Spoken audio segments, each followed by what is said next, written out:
આર&બી revenue વિભાગ, PGVCL, નગરપાલિકા અને પોલીસ કર્મચારીઓ જોડાયા ડિમોલેશન કામગીરીમાં। અમરેલી શહેરમાં પાલિકા અને વહીવટી તંત્ર દ્વારા ડિમોલેશન હાથ ધરાયું હતું। શહેરમાં ગેરકાયદેસર દબાણો ઉપર વહીવટી તંત્રનું બુલડોઝર ચાલ્યું હતું। શહેરના લાઠી રોડ, કુકાવાવ રોડ પર ગેરકાયદેસર દબાણો હટાવવા માટે નોટિસો આપવામાં આવી હતી। 100 જેટલા ગેરકાયદેસર દબાણો હટાવવા પાલિકા અને આર&બી વિભાગ દ્વારા નોટિસ અપાઈ હતી। જોકે દબાણકારોને નોટિસ આપ્યા બાદ મોટાભાગના દબાણો સ્વૈચ્છિક રીતે હટાવવામાં આવ્યા હતા। આર&બી રેવન્યુ વિભાગ, પીજીવીસીએલ, નગરપાલિકા અને પોલીસ કર્મચારીઓ ડિમોલેશન કામગીરીમાં જોડાયા હતા। ચુસ્ત પોલીસ બંદોબસ્ત વચ્ચે ડિમોલેશન કામગીરી હાથ ધરાઈ હતી।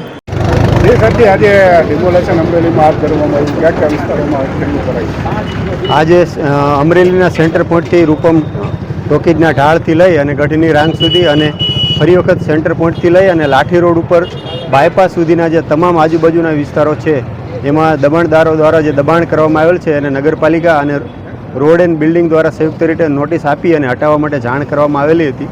આજે લગભગ મોટાભાગના લોકોએ સ્વૈચ્છિક રીતે દબાણ હટાવી લીધું છે, છતાં પણ જે કોઈ બાકી રહી ગયા હોય એને આજે બંને વિભાગ દ્વારા સંયુક્ત રીતે પોલીસ અને વહીવટીતંત્ર લો એન્ડ ઓર્ડરની સાથે હટાવવાની કામગીરી ચાલી રહી છે।